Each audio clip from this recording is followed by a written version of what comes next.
أعوذ بالله من الشيطان الرجيم. بسم الله الرحمن الرحيم. سورة أنزلناها وفرضناها وأنزلنا فيها آيات بينات لعلكم تذكرون. الزانية والزاني فاجلدوا كل واحد منهما 100 جلدة ولا تأخذكم بهما رأفة في دين الله إن كنتم تؤمنون بالله واليوم الآخر وليشهد عذابهما طائفة من المؤمنين. അസ്സലാമു അലൈക്കും വറഹ്മത്തുള്ളാഹി വബറകാതുഹു. ഖുർആൻ പദം 1147 ദിവസത്തിലേക്ക് എല്ലാവരെയും ഹാർദമായി സ്വാഗതം ചെയ്യുന്നു. പരിശുദ്ധ ഖുർആനിലെ 24-ാമത്തെ അധ്യായമായ സൂറത്ത് നൂറിലെ 1-2 ആയത്തുകളുടെ 4-ാം ദിവസ പഠനമാണ് ഇന്നും തുടരുന്നത്. ക്ലാസ് ആരംഭിക്കുന്നതിനായി ആദരണീയനായ ഡോക്ടർ A.I. വിലായത്തുള്ള സാഹിബിനെ ക്ഷണിക്കുന്നു. അസ്സലാമു അലൈക്കും വറഹ്മത്തുള്ളാഹി വബറകാതുഹു. أعوذ بالله من الشيطان الرجيم. بسم الله الرحمن الرحيم. سورة أنزلناها وفرضناها وأنزلنا فيها آيات بينات لعلكم تذكرون. الزانية والزاني فاجلدوا كل واحد منهما 100 جلدة ولا تأخذكم بهما رأفة في دين الله إن كنتم تؤمنون بالله واليوم الآخر وليشهد عذابهما طائفة من المؤمنين. صدق الله العلي العظيم. സൂറത്ത് നൂറിന്റെ ആദ്യത്തെ 2 ആയത്തുകളിലാണ് നമ്മളുടെ പഠനം എത്തി നിൽക്കുന്നത്. ഈ 2 ആയത്തുകളുമായി ബന്ധപ്പെട്ടുകൊണ്ട്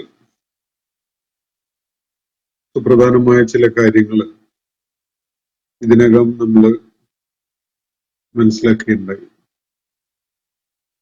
ഇനിയും ധാരാളം വിശദാംശങ്ങൾ ഇതുമായി ബന്ധപ്പെട്ടുകൊണ്ട് പങ്കുവയ്ക്കപ്പെടേണ്ടതുണ്ട്. ഇൻഷാ അല്ലാഹ് 1-2 ദിവസങ്ങളുടെ പ്രയത്നത്തിലൂടെ നമുക്ക് അത് ഏകദേശമൊക്കെ പൂർത്തിയാക്കാൻ സാധിക്കുമെന്നാണ് പ്രതീക്ഷിക്കുന്നത്. ഇസ്ലാം വളരെ ഗൗരവത്തിലാണ് സ്ത്രീ പുരുഷ ബന്ധങ്ങളിലെ അസാൻമാർഗികതയെ നോക്കിക്കാണുന്നത്.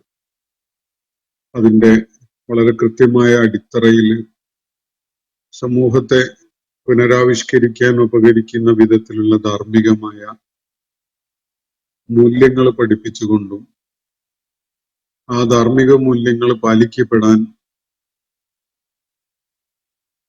സൗകര്യപ്പെടുന്ന വിധത്തിലുള്ള സാമൂഹ്യ സാഹചര്യം സൃഷ്ടിച്ചുകൊണ്ടും തിന്മ സമൂഹത്തിൽ പടർന്നു പിടിച്ച് മനുഷ്യ സമൂഹത്തിന്റെ നിലനിൽപ്പ് തന്നെ തകർന്നു പോകുന്ന വിധത്തിലുള്ള ധാർമ്മികമായ അരാജകത്വം കൊടികുത്തി വാഴാൻ അവസരം നൽകാതെ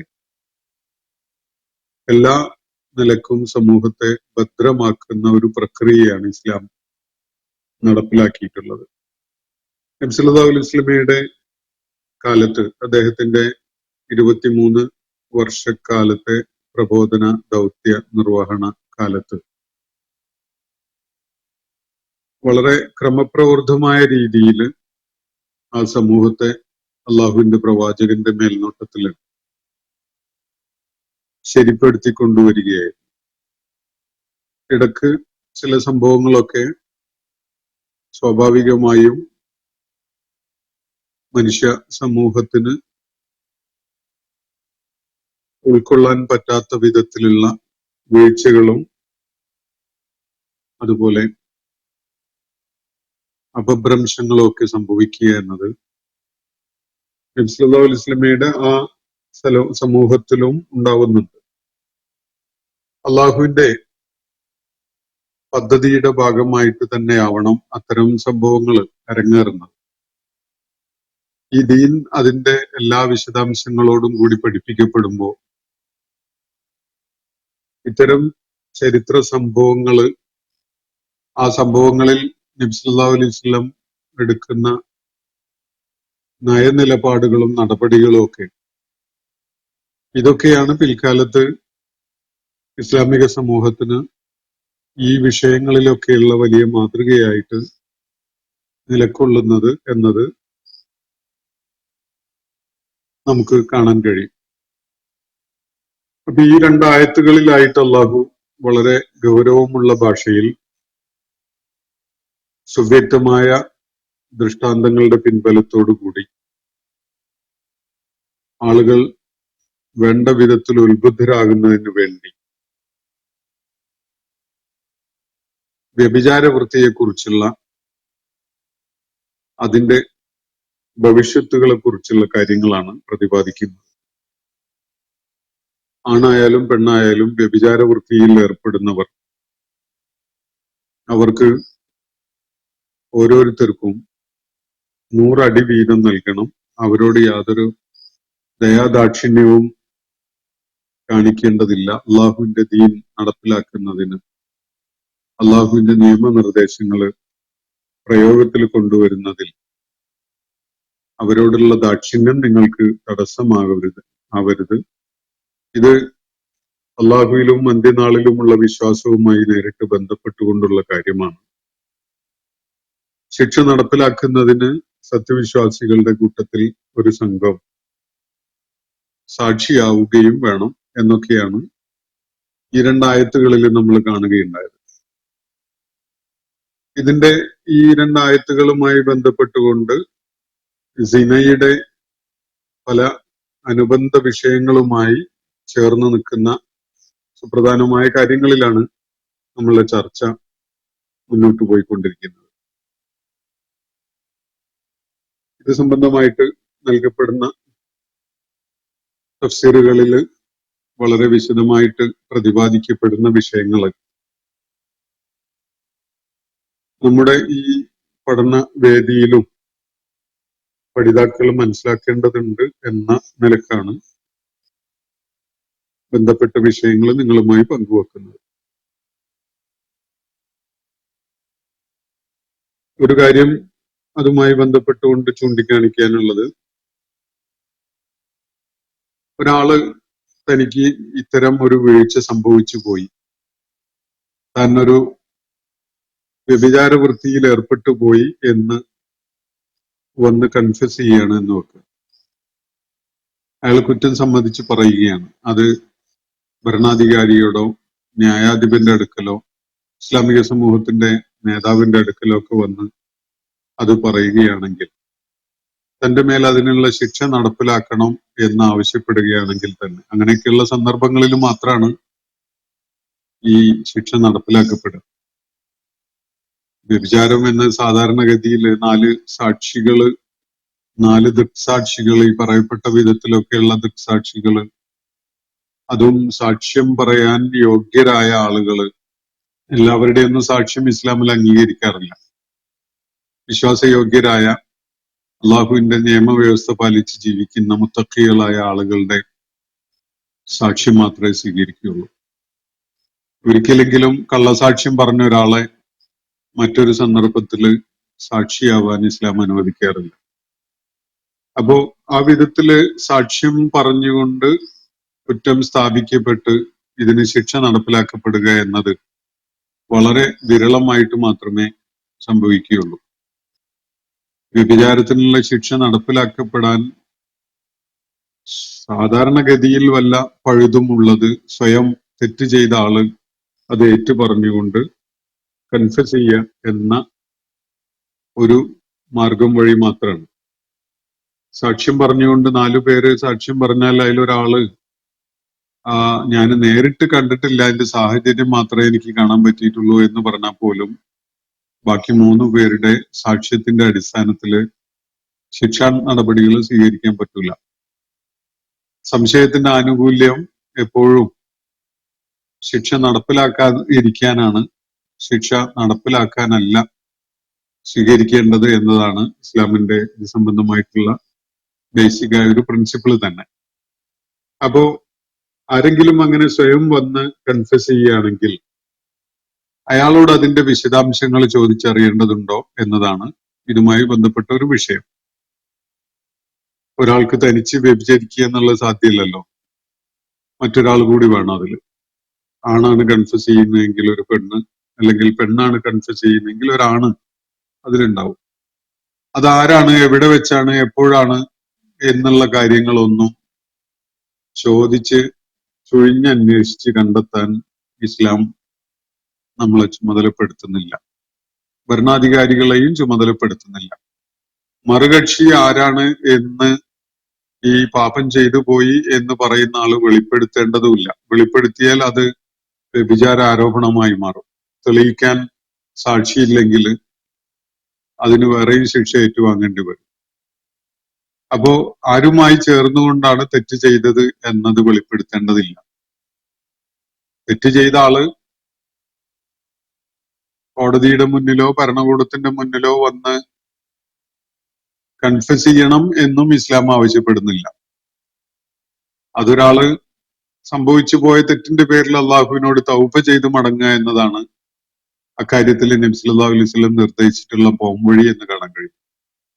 പക്ഷെ ഈ വിഷയം ഭരണാധികാരികളുടെയോ ന്യായാധിപന്റെയോ ഒക്കെ മുന്നിൽ എത്തിക്കഴിഞ്ഞാൽ, അത് സ്ഥാപിതമായി കഴിഞ്ഞാൽ അതിൽ ശിക്ഷ നടപ്പിലാക്കുന്നതിൽ ഒരു ദാക്ഷിണ്യവും കാണിക്കാൻ പാടില്ല എന്നതാണ് ഇസ്ലാം നിഷ്കർഷമായിട്ട് ഇവിടെ നിർദ്ദേശിച്ചിട്ടുള്ള കാര്യം. അപ്പോ കുറ്റം കൺഫസ് ചെയ്ത ആളോട് ചൊഴിഞ്ഞന്വേഷിച്ച് എവിടെ വെച്ച് ആരുമായി തുടങ്ങിയിട്ടുള്ള കാര്യങ്ങളൊന്നും ചോദിച്ചറിയേണ്ടതില്ല. ഒരാള് ഈ വിധത്തിലൊരു തെറ്റ് സംഭവിച്ചതിന് ശേഷം നബി സല്ലല്ലാഹു അലൈഹി വസല്ലമയുടെ അടുക്കൽ വന്ന്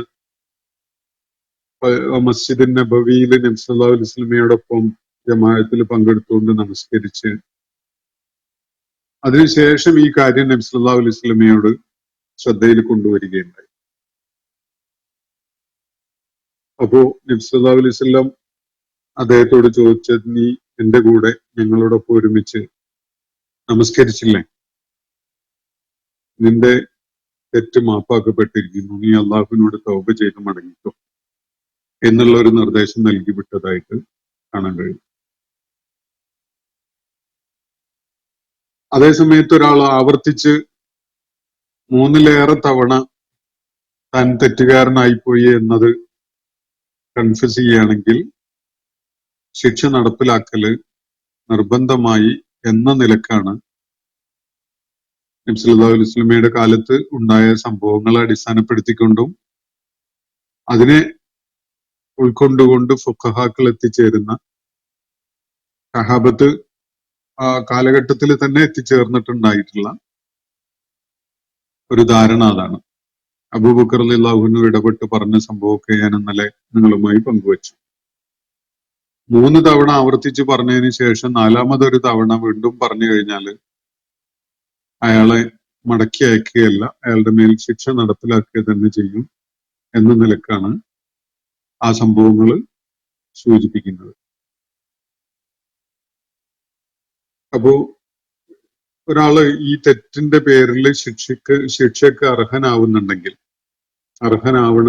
യഥാർത്ഥത്തിൽ അയാള് പ്രായപൂർത്തിയായ ആളാവണം. ഒന്നാമത്, അയാൾക്ക് ബുദ്ധിസ്ഥിരത ഉണ്ടാവണം. മദ്യപാനം കാരണമായിട്ടോ അല്ലെങ്കിൽ ഭ്രാന്തിന്റെ ലക്ഷണങ്ങൾ ഉള്ളത് കൊണ്ടോ ഒക്കെ അയാൾ പറയുന്ന കാര്യങ്ങൾ പൂർണ്ണമായിട്ട് സ്വീകരിക്കാൻ പറ്റൂല എന്ന് തോന്നുന്ന ഒരവസ്ഥയുണ്ടെങ്കിൽ അയാളുടെ വാക്കുകൾ, അയാളുടെ കൺഫെഷനെ, കുറ്റം ഏറ്റുപറച്ചിലിനെ മുഖവിലേക്ക് എടുത്തുകൊണ്ട് ശിക്ഷ നടപ്പിലാക്കാൻ പാടില്ല. പ്രായപൂർത്തി എത്തിയ ആളായിരിക്കണം, എന്നാലേ ശിക്ഷക്ക് അർഹനാവുള്ളൂ.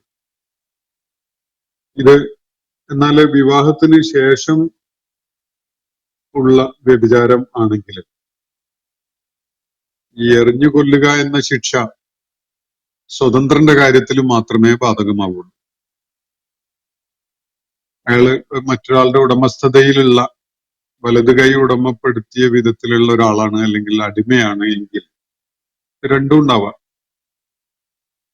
അങ്ങനെയാണെങ്കിൽ അയാൾക്കുള്ള ശിക്ഷ അവിവാഹിതനായ ഒരാൾക്കുള്ള ശിക്ഷയുടെ പകുതിയായിരിക്കും എന്നത് ഖുർആന്റെ നിർദ്ദേശങ്ങളുടെ അടിസ്ഥാനത്തിൽ സൂറത്തുൻ നിസാഇലെ ഞാൻ നേരത്തെ പരാമർശിച്ചിട്ടുള്ള ആയത്തുകളുടെ അടിസ്ഥാനത്തിൽ യോജിപ്പോടുകൂടി എല്ലാവരും മനസ്സിലാക്കുന്ന ഒരു കാര്യമാണ്. 100 അടി നൽകുന്നത് അതിന്റെ പകുതിയാണ്, 50 അടിയാണ് അത്തരം തെറ്റുകൾ ചെയ്യുന്ന അടിമകൾക്ക് നൽകപ്പെടുന്നത് എന്നതാണ് മനസ്സിലാക്കാൻ സാധിക്കുന്ന ഒരു കാര്യം. വ്യഭിചാരവൃത്തിയുടെ പേരിൽ വിവാഹിതനാണെങ്കിൽ പോലും അടിമയെ എറിഞ്ഞു കൊല്ലുന്ന ഒരു ശിക്ഷ ഖുർആന്റെ അടിസ്ഥാനത്തിലില്ല.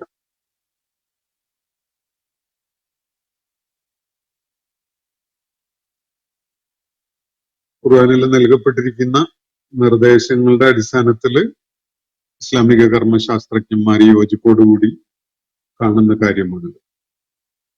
അവിടെ സൂറത്തുൻ നിസായിൽ പരാമർശിക്കപ്പെട്ടത് ഒരു അടിമയായ നമ്മുടെ അധീനതയിലുള്ള ഒരു സ്ത്രീയുടെ കാര്യമാണെങ്കിൽ അത് തന്നെയാണ് പുരുഷന്റെ കാര്യത്തിലുമുള്ള നിർദ്ദേശം എന്നാണ് ഇസ്ലാമിക കർമ്മശാസ്ത്രജ്ഞന്മാര് എത്തിച്ചേരുന്ന ധാരണ.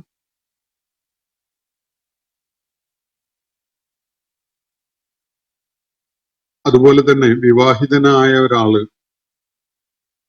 നിക്കാഹിൽ ഏർപ്പെട്ടിട്ടേ ഉള്ളൂ, സഹശയനത്തിന് ഒരുമിച്ച് ജീവിക്കാനെന്നുള്ള സാഹചര്യമായിട്ടില്ല എങ്കിൽ അയാളെ വിവാഹിതൻ എന്ന നിലക്ക് പരിഗണിച്ചുകൊണ്ട് വ്യഭിചാരത്തിന് എറിഞ്ഞു കൊല്ലുന്ന ശിക്ഷ നടപ്പിലാക്കിക്കൂടാ എന്നാണ് പൊതുവായ ധാരണ.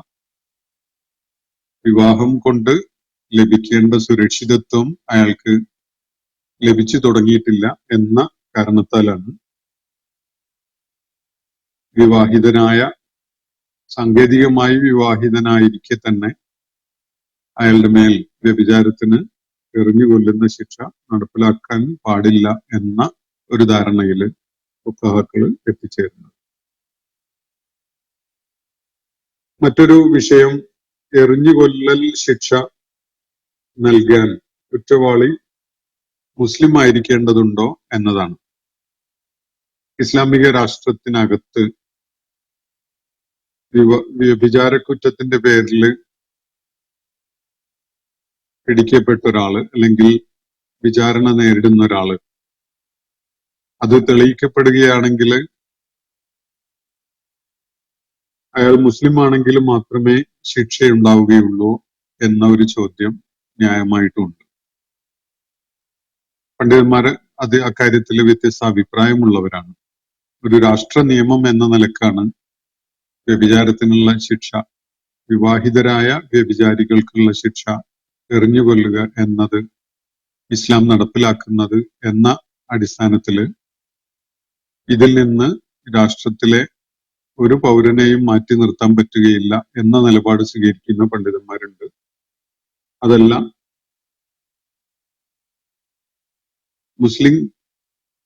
മുസ്ലിങ്ങളായ അല്ലെങ്കിൽ ഇസ്ലാമിക സമൂഹത്തിന്റെ ഭാഗമായ വ്യക്തികൾക്ക് മാത്രമേ അത് നടപ്പിലാക്കപ്പെടുകയുള്ളൂ എന്ന അഭിപ്രായം, എന്ന നിലപാട് സ്വീകരിക്കുന്ന പണ്ഡിതന്മാരുണ്ട്. എന്തായാലും ഇതൊക്കെ വ്യഭിചാരവുമായി ബന്ധപ്പെട്ടുകൊണ്ടുള്ള വിഷയമാണ്, ബലാത്സംഗം പോലെയുള്ള വിഷയമല്ല. അക്കാര്യത്തില് തെളിയിക്കപ്പെട്ട ബലാത്സംഗ വിഷയം അത്തരം ആളുകളെ എറിഞ്ഞു കൊല്ലുക എന്നത് തന്നെയാണ്. അത് ഏത് വിഭാഗത്തിൽപ്പെട്ടവരാണെങ്കിലും ഇസ്ലാം നടപ്പിലാക്കുന്ന ശിക്ഷാവിധി. അക്കാര്യത്തില് ഒരു വിട്ടുവീഴ്ചയും വേണ്ടതില്ല, പാടില്ല എന്നതാണ് ഇസ്ലാമിന്റെ നിലപാട്. വ്യഭിചാരം എന്ന് പറയുന്നത് കൺസെൻഷ്വൽ ആണ്, രണ്ടുപേരും യോജിപ്പോടുകൂടി ചെയ്യുന്ന കാര്യമാണ് എന്ന നിലക്കാണ് അത് അത്യപൂർവമായിട്ട് മാത്രം ശിക്ഷ നടപ്പിലാക്കപ്പെടേണ്ടി വരുന്ന ഒരു കാര്യമാവുന്നത്. എന്നാൽ ബലാത്സംഗം അങ്ങനെയല്ല, റേപ്പ് അങ്ങനെയല്ല. റേപ്പ് നടന്ന അങ്ങനെ ഒരു സംഭവം ഉണ്ടായാൽ അതിനിരയാക്കപ്പെട്ട ആള് കുറ്റവാളിയല്ല, അവരുടെ പേരിൽ യാതൊരു പാപവും ഇസ്ലാം കാണുന്നില്ല. അവര് കേവലം മർദ്ദിതയായ അല്ലെങ്കിൽ അക്രമത്തിനിരയായ ഒരാളായിട്ട് മാത്രമേ പരിഗണിക്കപ്പെടുകയുള്ളൂ. എന്നാൽ റേപ്പ് ചെയ്ത ആള് എറിഞ്ഞുകൊല്ലല് അർഹിക്കുന്ന കുറ്റമായിട്ടാണ് അയാളുടെ കാര്യത്തിൽ അത് പരിഗണിക്കപ്പെടുക എന്നതും പൊതുയോജിപ്പുള്ള ഒരു കാര്യമാണ് എന്ന് നമ്മൾ മനസ്സിലാക്കി വെക്കേണ്ടതുണ്ട്. ബലാത്കാരം നിർബന്ധിക്കപ്പെട്ട ഒരാള്, ബലാത്സംഗത്തിന് ഇരയായ ഒരു സ്ത്രീ ഒരിക്കലും തന്നെ ശിക്ഷ അർഹിക്കുന്ന ആളല്ല. അവരെ ഇസ്ലാമിന്റെ വീക്ഷണത്തിൽ കുറ്റവാളിയായിട്ട് പരിഗണിക്കപ്പെടുന്നുമില്ല. സ്വമേധയാ ഇഷ്ടപ്രകാരം നടത്തിയ വ്യഭിചാരമാണ് ഈ വിധത്തില് ശിക്ഷാർഹമായ ഒരു സംഗതിയായിട്ട് ഇസ്ലാം കാണുന്നത്. ബലാത്സംഗ കേസുകളിൽ ഇരയാക്കപ്പെട്ടവര് അവര് ഞാൻ സൂചിപ്പിച്ചുവല്ലോ ശിക്ഷാർഹരല്ല എന്ന് ധാരാളം ഹദീസുകളിൽ നിന്ന് നമുക്ക് മനസ്സിലാക്കാൻ പറ്റും. ഒരു സംഭവം, മദീനയിൽ നബി സല്ലല്ലാഹു അലൈഹി വസല്ലമയുടെ പള്ളിയിലേക്ക്, മസ്ജിദ് നബവിയിലേക്ക് രാത്രി നമസ്കാരത്തിന് വരികയായിരുന്ന ഒരു സ്ത്രീയെ ഒരാള് കയ്യേറി ബലാത്കാരം ചെയ്തു എന്ന ഒരു സംഭവം, ആർത്തു വിളിച്ച് കരഞ്ഞ ഒരു വിഷയമൊക്കെ ഉണ്ടായ, അതിനെ തുടർന്ന് അയാളെ പിടികൂടി എറിഞ്ഞു കൊല്ലാൻ നബി സല്ലല്ലാഹു അലൈഹി വസല്ലം കൽപ്പിച്ചതും അങ്ങനെ നടപ്പിലാക്കപ്പെട്ടതുമായിട്ട് ഒരു സംഭവം ചരിത്രത്തിൽ കാണാൻ കഴിയുന്നുണ്ട്. എന്നാൽ അതിന് ഇരയാക്കപ്പെട്ട സ്ത്രീക്കെതിരിൽ യാതൊരു നടപടിയും ഇസ്ലാം സ്വീകരിക്കുകയുണ്ടായിട്ടില്ല. ഇതാണ് അത് സംബന്ധമായി നമുക്ക് ചില തെളിവുകൾ, അതിനുള്ള പിൻബലമായിട്ടുള്ള സംഭവങ്ങൾ കാണാൻ കഴിയുന്നത്. അതുപോലെ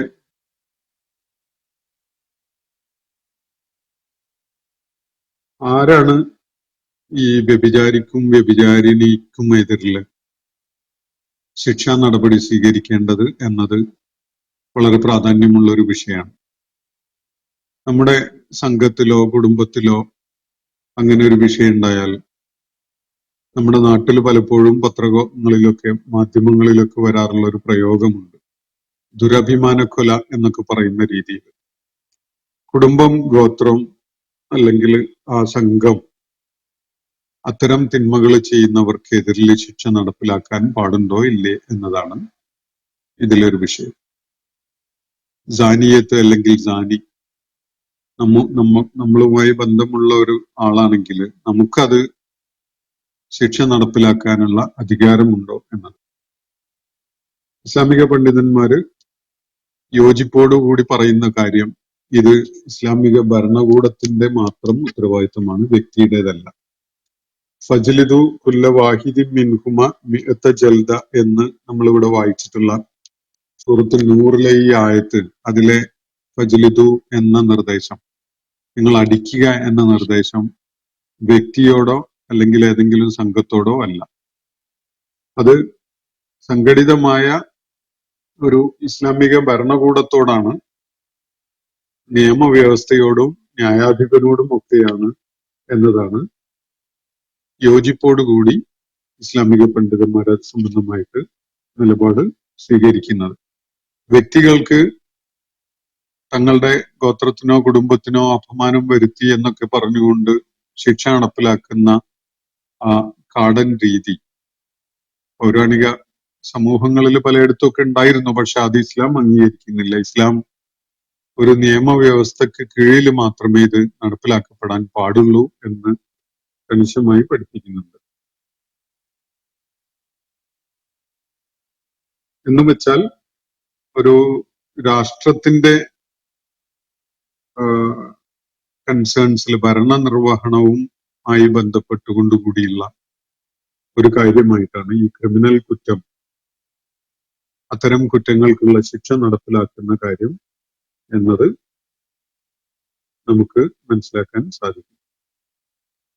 അതുകൊണ്ടുകൂടിയാണ് ചില പണ്ഡിതന്മാര് വ്യഭിചാര വൃത്തിയിൽ ഏർപ്പെടുന്നത് ഏത് വിശ്വാസധാരയിൽപ്പെട്ട ആളാണെങ്കിലും അത് രാഷ്ട്ര നിയമത്തിന് എതിരാണ് എന്ന നിലക്ക് ഇസ്ലാമേതര വ്യക്തികൾക്കും ഈ ശിക്ഷ ബാധകമാണ് എന്ന് അഭിപ്രായപ്പെടുന്നത്. പക്ഷെ അത്യപൂർവമായിട്ട് അങ്ങനെ ഒരു വിഷയം ഉയർന്നു വരികയുള്ളൂ. ഞാൻ നേരത്തെ പറഞ്ഞല്ലോ, അത് ഒന്നുകിൽ 4 ദൃക്സാക്ഷികൾ വേണം, അതല്ലെങ്കിൽ സ്വയം വന്ന് കൺഫ്യസ് ചെയ്യണം. അങ്ങനെയാണെങ്കിൽ മാത്രമേ ഈ വിഷയം വരുന്നുള്ളൂ. അപ്പോ ഇത് ചില പണ്ഡിതന്മാർ അത് ഈ രാജ്യത്തിന്റെ ക്രിമിനൽ നിയമവ്യവസ്ഥയുടെ ഭാഗമായിട്ട് കാണുമ്പോൾ, വേറെ ചിലരത് മുസ്ലിം പേഴ്സണൽ ലോ യുടെ ഭാഗമാണ്, മുസ്ലിങ്ങളുടെ വ്യക്തി നിയമം മാത്രമാണത് എന്ന നിലക്ക് കാണുന്നുണ്ട്. അത് അവർക്കിടയിലുള്ള ഒരു അഭിപ്രായ വ്യത്യാസം എന്നേ ഉള്ളൂ. അതുപോലെ മനസ്സിലാക്കേണ്ട ഒരു കാര്യം, ഇത്തരം തെറ്റുകൾ സംഭവിച്ചു പോകുന്ന ആളുകൾ, നബി സല്ലല്ലാഹു അലൈഹി വസല്ലമയുടെ കാലത്ത് 1-2 സംഭവങ്ങൾ ഉണ്ടായത് മായിസ് റളിയല്ലാഹു അൻഹുവിന്റെയും അതുപോലെ ഹാമിദിയ റളിയല്ലാഹു അൻഹയുടെയും സംഭവങ്ങൾ. അവര് രണ്ടുപേരും വിവാഹിതരായിരുന്ന ആളുകളാണ്. അവര് വ്യഭിചാര വൃത്തിയിൽ ഏർപ്പെട്ടു പോയി എന്ന് പറഞ്ഞുകൊണ്ട് നബി സല്ലല്ലാഹു അലൈഹി വസല്ലമയുടെ അടുക്കൽ വന്ന് തെറ്റ് ഏറ്റു പറയുന്നത്. ഇങ്ങനെ തെറ്റ് ഏറ്റു പറയേണ്ടതുണ്ടോ, ശിക്ഷ ചോദിച്ചു വാങ്ങേണ്ടതുണ്ടോ എന്നത് നമ്മൾ പഠന വിധേയമാക്കി നോക്കുമ്പോൾ, അള്ളാഹു മറച്ചു വെച്ച ഒരു സംഗതിയെ സ്വയം വെളിപ്പെടുത്തിക്കൊണ്ട് വരേണ്ടതില്ല എന്നതാണ് അത് സംബന്ധമായി നബി സല്ലല്ലാഹു അലൈഹി വസല്ലമയുടെ നിർദ്ദേശങ്ങളുടെയും ഖുലഫാഉർ റാഷിദുകളുടെ നടപടിക്രമങ്ങളുടെയും സഹാബത്തിന്റെ ഒക്കെ പൊതുധാരണയുടെയും അടിസ്ഥാനത്തിൽ മനസ്സിലാകുന്ന കാര്യം. അള്ളാഹു മറച്ചു വെച്ച ഒരു സംഗതി വെളിപ്പെടുത്തിക്കൊണ്ട് ശിക്ഷ ചോദിച്ചു വാങ്ങാൻ വേണ്ടി വരേണ്ടതില്ല, അതിനെ പ്രോത്സാഹിപ്പിക്കേണ്ടതില്ല എന്ന നിലക്കുള്ള ഒരു നിലപാടാണ് ഇത് സംബന്ധമായിട്ടുള്ളത്. തെറ്റ് പറ്റുന്നവരെയൊക്കെ പിടികൂടി ശിക്ഷ നടപ്പിലാക്കുക എന്നതിനേക്കാളേറെ തെറ്റ് സമൂഹത്തിൽ ഇല്ലാതാവുന്ന ഒരു സാമൂഹ്യ സാഹചര്യവും ധാർമ്മിക നിലവാരവും ഉണ്ടാക്കിയെടുക്കുക എന്നതാണ് ഇസ്ലാം ലക്ഷ്യമിടുന്നത് എന്ന് കാണാൻ കഴിയും. പരക്കെ ഇവരും അവരും മറ്റവരും ഒക്കെ ഇങ്ങനെയുള്ള തെറ്റുകൾ ചെയ്യുന്നവരാണ് എന്ന ഒരു ധാരണ സമൂഹത്തിൽ വ്യാപിക്കുന്നത് പലർക്കും തെറ്റ് ചെയ്യാൻ ഒരു പ്രേരണയാവുന്ന വിധത്തിലായി മാറാനിടയുണ്ട്.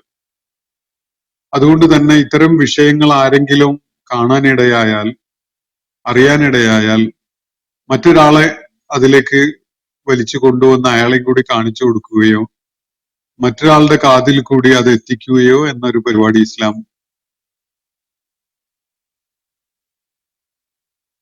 അത് പറഞ്ഞു നടക്കുന്നത് വലിയ പാപമായിട്ട് ഇസ്ലാം വെക്കുകയാണ്.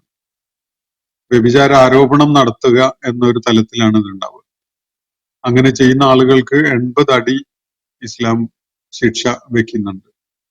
ഖുർആനിൽ വ്യക്തമായിട്ട് കാര്യം പ്രസ്താവിച്ചിട്ടുള്ളതാണ് എന്നത് നമുക്ക് കാണാൻ കഴിയും. അപ്പോ അങ്ങനെ ആരും വന്ന് കൺഫസ് ചെയ്യണം എന്നത് ഇസ്ലാം ആവശ്യപ്പെടുന്ന ഒരു കാര്യമല്ല.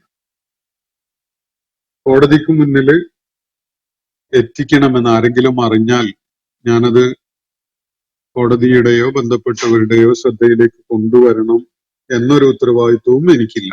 വ്യക്തികളിലോ സമൂഹത്തിലോ പൊതുവായിട്ട് അങ്ങനെ ഒരു വ്യതിചലനം അല്ല, ഇങ്ങനെയൊരു ഒരു പാപകൃത്യം ചെയ്ത കാര്യം അറിയാനിടയായാൽ, കാണാനിടയായാൽ അത് ഭരണാധികാരികളുടെയോ ന്യായാധിപന്റെയോ നിയമവ്യവസ്ഥയുടെയോ മുന്നിൽ കൊണ്ടുവരണം എന്നൊരു ഉത്തരവാദിത്വം അല്ലാഹു ആരുടെ മേലും വെച്ച് കെട്ടുന്നില്ല. ആരെങ്കിലും അറിയാനിടയായാൽ അവന്റെ വസ്ത്രം കൊണ്ട് അത് മൂടിയിടട്ടെ, മറച്ചു പിടിക്കട്ടെ. അല്ലാഹു അവന്റെ ന്യൂനതകളും മറച്ചു പിടിക്കാനിടയാവട്ടെ എന്ന് നബി സല്ലല്ലാഹു അലൈഹി വസല്ലം പറഞ്ഞേ കാണാൻ കഴിയും. ഒരാൾക്ക് അങ്ങനെ ഒരു തെറ്റ് പറ്റിയിട്ടുണ്ടെങ്കിൽ നമ്മളത് അറിയാനിടയായി, അതിനി ഞാൻ കോടതിയുടെ മുന്നിൽ കൊണ്ടുവന്ന് അയാൾക്ക് ശിക്ഷ മേടിച്ചു കൊടുക്കൽ എന്റെ ബാധ്യതയാണ് എന്ന് തെറ്റിദ്ധരിച്ചുകൊണ്ട് ആരും അങ്ങനെ ഒരു സംഗതി മുതിരേണ്ടതില്ല. അപ്പോ ന്യായാധിപന്റെ മുന്നിൽ എത്തിയാൽ, തെളിയിക്കപ്പെട്ട് കഴിഞ്ഞാൽ പിന്നെ അതിൽ വിട്ടുവീഴ്ച ചെയ്യുന്ന ഒരു പരിപാടി ഇസ്ലാമിലില്ല. അപ്പോ 4 തവണ ഒരാൾ കൺഫ്യസ് ചെയ്തു, അല്ലെങ്കിൽ 4 സാക്ഷികളുടെ വിഷയം ന്യായാധിപന്റെ മുന്നിൽ സ്ഥാപിക്കപ്പെടുകയും ചെയ്തു. അങ്ങനെ ഉണ്ടായി കഴിഞ്ഞാൽ പിന്നെ ദാക്ഷിണ്യം കാണിച്ചുകൊണ്ട്, ദയ കാണിച്ചുകൊണ്ട് ബന്ധപ്പെട്ട ആളുകൾക്കെതിരിൽ നടപടിയെടുക്കാതിരിക്കാൻ പാടില്ല, ശിക്ഷ നടപ്പിലാക്കുക തന്നെ വേണം എന്നാണ് നബി സല്ലല്ലാഹു അലൈഹി വസല്ലമയുടെ ഒരു നിർദ്ദേശം വ്യക്തമാക്കുന്ന കാര്യം. നിങ്ങളിൽ ആരെങ്കിലും ഇതുപോലെയുള്ള മ്ലേച്ഛവൃത്തികള് കാണുകയാണെങ്കിൽ അവനത് മൂടിയിടട്ടെ, മറച്ചു പിടിക്കട്ടെ. അള്ളാഹു അവന്റെ ന്യൂനതകളെയും മറച്ചു പിടിച്ച് കൊടുക്കട്ടെ എന്നാണ് നബി സല്ലല്ലാഹു അലൈഹി വസല്ലം ഇത് സംബന്ധമായിട്ട് പറയുകയുണ്ടായത്. ഇനി അഥവാ ആരെങ്കിലും അതെന്റെ ശ്രദ്ധയിൽ കൊണ്ടുവരികയാണെങ്കിൽ, അത് സ്ഥാപിതമാവുകയാണെങ്കിൽ, തീർച്ചയായിട്ടും ഞാൻ അള്ളാഹുവിന്റെ കിതാബ് അനുസരിച്ച് ശിക്ഷ നടപ്പിലാക്കുക തന്നെ ചെയ്യും എന്നാണ് അത് സംബന്ധമായിട്ട് നബി സല്ലല്ലാഹു അലൈഹി വസല്ലം പറയുകയുണ്ടായത്. മായിസ് ഇബ്നു മാലിക് റളിയല്ലാഹു അൻഹു വ്യഭിചാര കുറ്റം ചെയ്തു. അദ്ദേഹത്തിന്റെ വളരെ അടുത്ത ബന്ധമുള്ള അദ്ദേഹത്തിന്റെ പാട്രൺ ബസ്സാൽ ഇബ്നു നുഐം അദ്ദേഹത്തോട് പറഞ്ഞത്, നീ നബി സല്ലല്ലാഹു അലൈഹി വസല്ലമയുടെ അടുക്കൽ പോയിട്ട് കുറ്റം ഏറ്റു പറയുകയും അക്കാര്യത്തിൽ ഇടപെടുകയും ചെയ്യണമെന്ന് എന്ന് നിർദ്ദേശിക്കുകയാണ് ചെയ്തത്. അങ്ങനെയാണ് മായിസ് റളിയല്ലാഹു അൻഹു അള്ളാഹുവിന്റെ ദൂതന്റെ അടുക്കൽ വന്നിട്ട് ഈ കാര്യം പറയുന്നത്, എനിക്ക് സംഭവിച്ചു പോയ തെറ്റിന്റെ കാര്യം.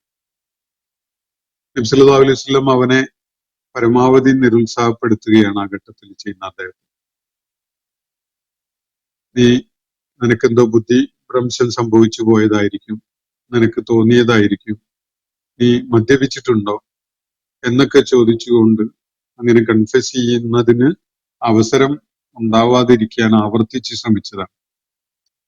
എന്നിട്ടും 3 തവണയും 4 തവണയും ഒക്കെ ആവർത്തിച്ച് കുറ്റം ഏറ്റു പറഞ്ഞുകൊണ്ട് സംസാരിച്ചപ്പോ നബി സല്ലല്ലാഹു അലൈഹി വസല്ലം വളരെ വിശദമായിട്ട് പിന്നെ തിരക്കുകയാണ്. ഇന്നലെ ഞാൻ പറഞ്ഞ പോലെ സുറുമക്കുപ്പിയുടെയും കയറിന്റെയും ഒക്കെ ഉപമ പറഞ്ഞുകൊണ്ട് അതുപോലെയൊക്കെ ആയോ എന്ന വിധത്തില്, അതിനേക്കാൾ അപ്പുറത്തേക്ക് വളരെ തെളിമയോടുകൂടി എന്താണ് ഉണ്ടായത് എന്നത് മനസ്സിലാക്കാൻ വേണ്ടി വരുന്ന വിധത്തില് ചോദിച്ചറിയാൻ. ഒരാളുടെ ജീവൻ അപകടപ്പെടുത്തുന്ന വിഷയമായതുകൊണ്ടാണ് നബി സല്ലല്ലാഹു അലൈഹി വസല്ലം അത്രയും അങ്ങനെ ശരീര ഭാഷ തന്നെ വ്യക്തതയോടുകൂടി അത് ചോദിച്ചറിയുന്ന ഒരു കണിശത പാലിച്ചിട്ടുണ്ടാവുക എന്നാണ് മനസ്സിലാക്കാൻ സാധിക്കുന്നത്. അങ്ങനെയാണ് നബി സല്ലല്ലാഹു അലൈഹി വസല്ലം അദ്ദേഹത്തിന് മേൽ ആ ശിക്ഷ നടപ്പിലാക്കുന്നത്. എറിഞ്ഞു കൊല്ലാൻ നബി സല്ലല്ലാഹു അലൈഹി വസല്ലം വിധിക്കുന്നു. എന്നിട്ട് ബസ്സാലിനോട് നബി സല്ലല്ലാഹു അലൈഹി വസല്ലം പറഞ്ഞത്, ബസ്സാലെ, നിനക്കത് മറച്ചു വെക്കാമായിരുന്നില്ലേ, അതായിരുന്നില്ലേ നിനക്ക് ഉത്തമമായിരുന്നത് എന്നാണ്. അപ്പോ വേറൊരു ഹദീസില് നബി സല്ലല്ലാഹു അലൈഹി വസല്ലം പറയുന്നത് കാണാം, നിങ്ങള് ശിക്ഷ നടപ്പിലാക്കുന്ന കാര്യത്തിൽ ജനങ്ങളോട് വിട്ടുവീഴ്ച മനസ്ഥിതി കാണിക്കണം. എന്റെ അടുക്കൽ വിഷയം എത്തിക്കഴിഞ്ഞാൽ അള്ളാഹു നിർദ്ദേശിച്ച ശിക്ഷ നടപ്പിലാക്കുക തന്നെ ചെയ്യേണ്ടി വരും എന്ന് പറഞ്ഞാൽ, ന്യായാധിപന്റെയോ ഉത്തരവാദപ്പെട്ട ആളുകളുടെയോ ശ്രദ്ധയിലേക്ക് അത് കൊണ്ടുവന്ന് ഒരു ജുഡീഷ്യൽ പ്രോസസ്സിന് വിധേയമാകാൻ സാഹചര്യം ഉണ്ടാക്കൽ നമ്മളുടെ ഉത്തരവാദിത്തമല്ല, നമ്മൾ ചെയ്യേണ്ടതില്ല.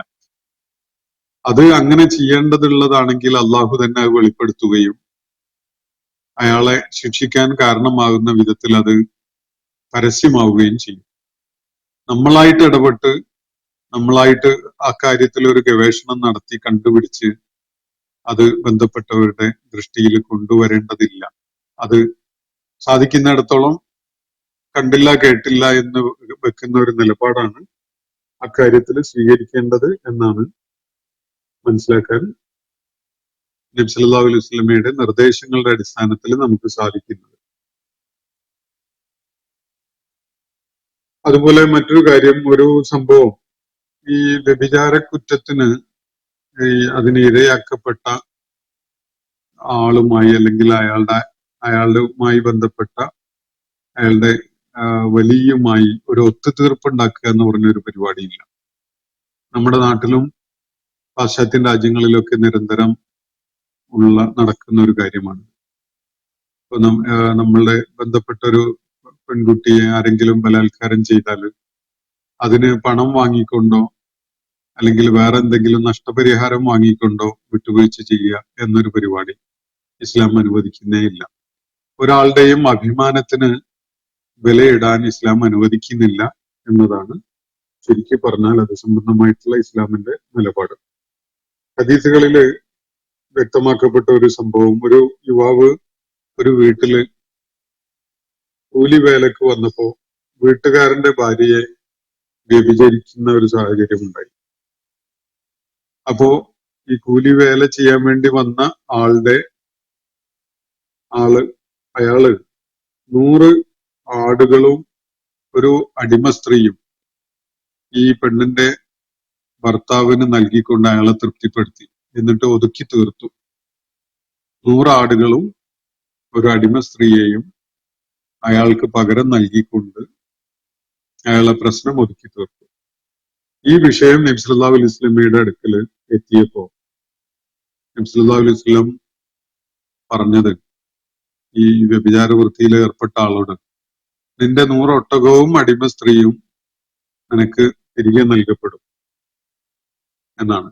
എന്നിട്ട് ഇക്കാര്യത്തില് ശിക്ഷ നടപ്പിലാക്കപ്പെടുകയാണ് ചെയ്യുന്നത്.